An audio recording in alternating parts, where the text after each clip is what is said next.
Ya, bismillahirrahmanirrahim. Assalamualaikum warahmatullahi wabarakatuh. Alhamdulillahirabbil alamin, wassalatu wassalamu ala asyrafil mursalin, nabiyina Muhammadin wa ala alihi washabihi ajma'in ma ba'd. Pertama, saya senang sekali malam hari ini bisa bertatap muka secara virtual dengan teman-teman religi. Ya. Ini untuk pertama kali barangkali di Ma'iyah. Meskipun kemarin juga sudah ada rekaman untuk pada bulan yang akan datang di bulan Agustus. Dalam kesempatan ini saya diminta untuk sedikit bicara tentang Sirah Nabawiyah. Ya. Saya akan bicara tentang kata Madinah. Ya. Jadi Madinah sebelum Nabi hijrah ke sana itu namanya Yathrib. Yathrib itu adalah nama seorang kepala suku. Jadi nama Yathrib itu diambilkan dari nama seorang kepala suku. Jadi artinya penduduk Yathrib itu sebenarnya dikuasai oleh sistem kesukuan. Nah, setelah Nabi hijrah ke Madinah, Nabi mengubah nama Yathrib dengan Madinah.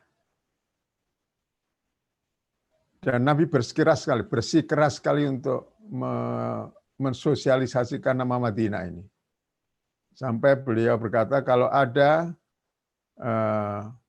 yang masih menyebut Yathrib, maka hukumannya menyebut Madinah 10 kali. Nah, itu ada. Ya. Jadi sedemikian rupa Nabi betul-betul menginginkan perubahan dari Yathrib ke Madinah. Ya. Apa sebenarnya arti Madinah? Ya. Madinah itu bisa diambil akar katanya dari dua akar kata. Yang pertama adalah madana, yang kedua adalah din. Din itu agama, kita sudah jelas tahu. Madana itu artinya bertempat tinggal. Kita tahu bahwa bangsa Arab itu sebelum datangnya Islam, bahkan juga sampai sudah Islam datang dalam beberapa lama, itu masih banyak yang hidup secara berpindah-pindah, ya, nomaden life itu ya, berpindah-pindah. Nah, masyarakat yang berpindah-pindah ini tidak akan bisa membangun suatu kebudayaan. Untuk bisa membangun suatu kebudayaan, maka perlu mereka pindah atau ya berubah dari cara hidup yang nomad ini kepada hidup yang menetap. Ya. Nah, maka Nabi membangun Madinah dengan membangun kota dengan nama Madinah itu pertama-tama adalah untuk menyatakan bahwa yang akan dibangun adalah sebuah budaya ya, dengan penduduk yang menetap di suatu tempat. Ya. Sedangkan akar kata yang kedua adalah din. Dari din juga kemudian bisa diruntut nanti sampai kepada Madinah. Maka para ahli sejarah kemudian memberikan sebuah deskripsi bahwa Madinah yang diinginkan Rasulullah SAW itu adalah sebuah tempat ya, di mana orang-orang atau penduduknya itu membangun suatu budaya di situ yang tidak dilepaskan dari din, dari agama. Ya, jadi masyarakat yang berbudaya berdasarkan agama.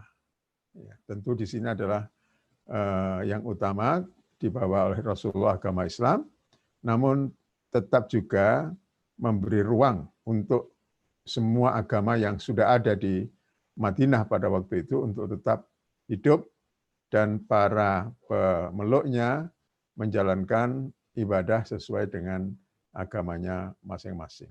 Ya. Nah, dari kata Madinah ini lahir istilah Madaniyah.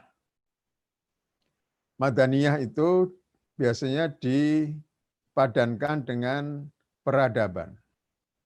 Bahasa Inggrisnya civilization. Kalau budaya itu tsaqafah, kalau peradaban itu madaniyah. Kemudian kita kenal sekarang ini istilah masyarakat madani. Itu biasanya terjemahan dari civil society, ya, masyarakat madani. Nah ini sedikit tentang riwayat nama Madinah yang memang itu Rasulullah SAW yang memberinya, ya, dari menggantikan nama Yathrib yang menunjukkan suatu dominasi dari suku, ya, di dalam kehidupan di Madinah. Nah, Madinah yang diinginkan Rasulullah adalah sebuah masyarakat, ya, sebuah masyarakat baru yang berbeda dengan masyarakat yang ada sebelumnya di tanah Arab, baik di Madinah maupun di Mekah dan di wilayah-wilayah yang lain. Masyarakat baru dengan tatanan baru, ya, yang dilandasi oleh agama. Karena tadi samping madani, madana juga berasal dari din. Ya. Masyarakat yang dihuni oleh orang-orang dari berbagai macam, ya, agama, bahkan juga mungkin bukan hanya mungkin, ya, memang di situ juga ada berbagai asal usul, ya, ras, ya. Orang hitam juga ada, ya. Kemudian juga orang-orang Yahudi. Orang-orang Yahudi itu adalah keturunan dari Yahuda. Ya. Orang-orang Nasrani itu juga tidak seluruhnya, ya, itu berasal dari orang Arab, ya, jadi dari berbagai macam etnis juga. Nah, supaya masyarakat Madinah itu berpegang pada satu tatanan, maka Rasulullah kemudian menciptakan apa yang disebut dengan Mitsaku Madinah atau Piagam Madinah. Tapi yang unik adalah bahwa isi dari Piagam Madinah itu dimusyawarahkan dengan semua perwakilan agama, etnis, suku yang ada di Madinah. Jadi diriwayatkan, ya, di dalam Sirah Nabawiyah itu bahwa Rasulullah didamping oleh Ali bin Abi Thalib memanggil wakil dari setiap agama dan setiap suku, satu persatu.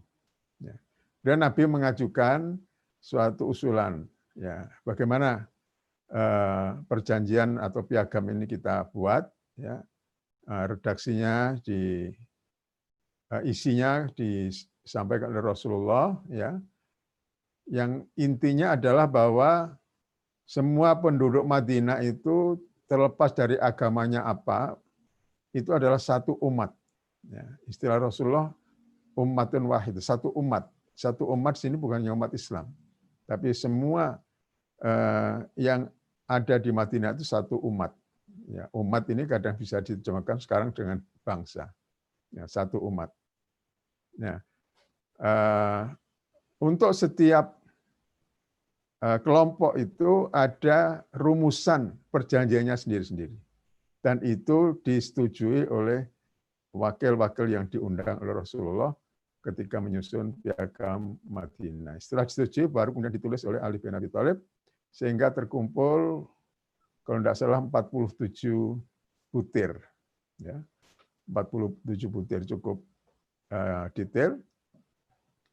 Yang kalau kita baca secara keseluruhan, intinya adalah bahwa pertama, setiap pemeluk agama itu bebas melaksanakan ajaran agamanya, ya, sesuai dengan tuntunan dari agama masing-masing.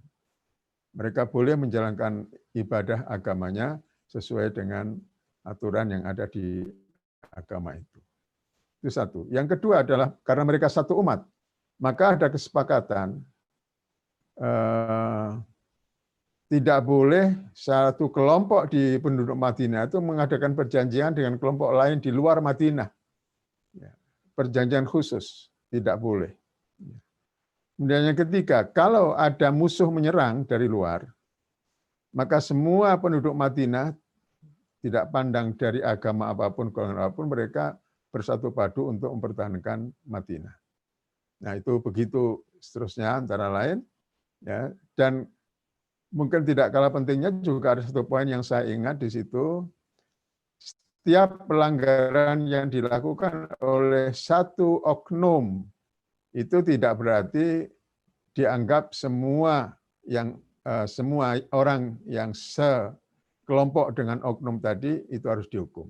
Itu adalah kesalahan-kesalahan pribadi yang tidak bisa ditimpakan kepada kelompoknya. Nah, itu salah satu isi dari Piagam Madinah, atau secara umum ya, isi dari Piagam Madinah. Apakah Madinah itu sebuah negara? Ini kan jadi perbincangan ya. Yang jelas bahwa pada waktu itu memang Nabi tidak secara resmi disebut sebagai presiden atau sebagai raja atau sebagai pemimpin ya. Tapi Nabi diakui oleh semua pihak itu sebagai pemimpin. Karena Nabi memang punya sifat yang mengayomi semua kelompok yang ada di kota Madinah. Ya. Semua orang di kota Madinah tidak diharuskan taat kepada Nabi, tapi diharuskan taat kepada piagam yang sudah disepakati bersama. Nah ini. Ya, jadi semua mereka bersama-sama membangun suatu masyarakat berdasarkan satu kesepakatan yang disebut dengan Piagam Madinah, ya, dan itu harus ditaati oleh semua orang, semua kelompok, bukan soal ketaatan kepada Nabi atau kepada Muhammad, itu yang menjadi ukuran. Jadi seorang warga negara Madinah yang baik adalah yang taat kepada Piagam Madinah. Nah, saya kira ini sedikit mengenai soal Madinah. Ya, yang jelas bahwa Nabi dan juga sahabat-sahabat Nabi yang membantu beliau ya di dalam melakukan kepemimpinan di Madinah ini kan tidak digaji. Ya. Jadi tidak ada yang namanya ya sekarang APBN gitu ya untuk menggaji para pemimpin, untuk operasional pemerintahan, birokrasi itu tidak ada semua. Bahkan untuk keperluan perang, itu bukan negara atau bukan kalau sekarang bukan institusi yang membiayai, tapi pribadi-pribadi Muslim yang ikut berjuang terjun ke medan perang, mereka membiayai diri sendiri.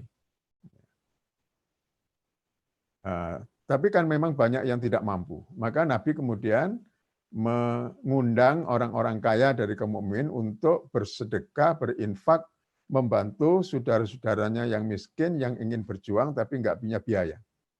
Ya, maka kita pernah baca dalam sejarah, ya Umar, Utsman, Abu Bakar, ya, itu berlomba-lomba menginfakkan hartanya. Abu Bakar seluruh hartanya, Utsman separuhnya. Ya. Itu sifatnya adalah infak atau sumbangan. Dari infak itulah maka orang-orang yang tidak mampu atau tidak punya biaya untuk ikut perang, jadi bisa ikut perang.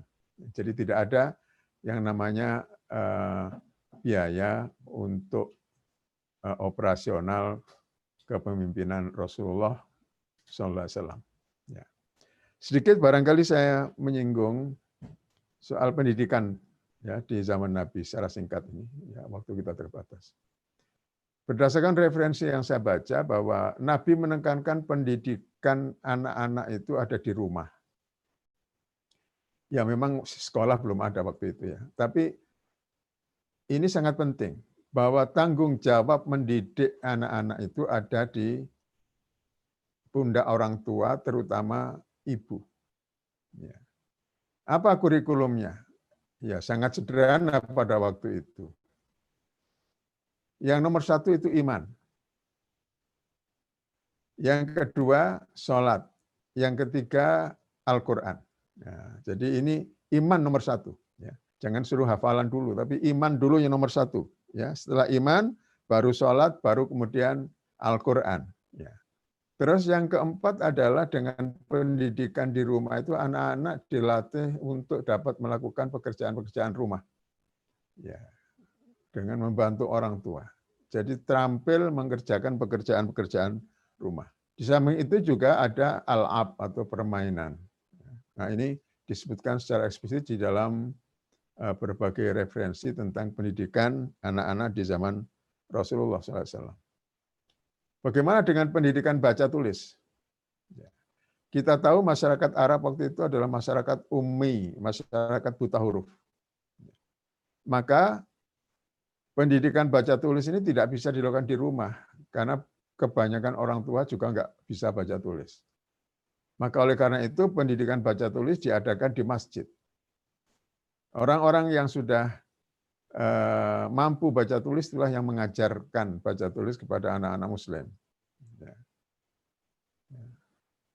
Oleh karena itu ketika Perang Badar usai dan banyak tawanan, ya, orang-orang Mekah yang menjadi tawanan perang, maka orang yang ingin bebas dari penahanan itu dia harus membayar tebusan. Tapi yang unik Nabi memberi juga satu alternatif. Bagi yang tidak punya harta untuk membayar tebusan, tapi dia bisa membaca dan menulis, maka tebusannya bisa berupa mengajarkan baca tulis kepada anak-anak Muslim. Nah, ini tidak ada dimanapun ini. Ketentuan seperti hanya ada pada Rasulullah. Jadi untuk mengajarkan baca tulis, Nabi itu sampai membebaskan tawanan yang bisa baca tulis dengan cara mereka mengajarkan baca tulis kepada anak-anak Islam. Dan ini sangat didorong betul oleh Rasulullah. Ya. Masyarakat ummi, masyarakat buta huruf ini didorong betul untuk berubah menjadi masyarakat melek huruf. Dan hasilnya luar biasa. Contohnya Zaid bin Thabit, waktu itu masih belasan tahun. Ya. Nah, dia ini yang paling aktif belajar baca tulis sehingga tidak memerlukan waktu yang lama, dia ditunjuk sebagai penulis wahyu yang sangat terkenal. Sampai kemudian menjadi ketua panitia pengumpulan dan penulisan kembali Al-Quran di zaman Khalifah Abu Bakar dan Utsman. Nah, ini adalah berkat didikan pelajaran baca tulis yang diadakan di masjid-masjid. Ya. Jadi ini sedikit gambaran tentang bagaimana bentuk pendidikan untuk anak-anak pada waktu itu. Jadi sekali lagi saya tekankan, pendidikan di rumah ini merupakan landasan atau fondasi yang paling penting menyangkut masalah-masalah iman, akhlak, ya, ibadah. Kemudian juga memahami Al-Quran sebagai pedoman hidup orang Islam. Saya kira ini aja yang bisa saya sampaikan dalam kesempatan ini. Ya, mudah-mudahan ada manfaatnya. Dan saya akhiri, bila taufiq wal hidayah. Assalamualaikum warahmatullahi wabarakatuh.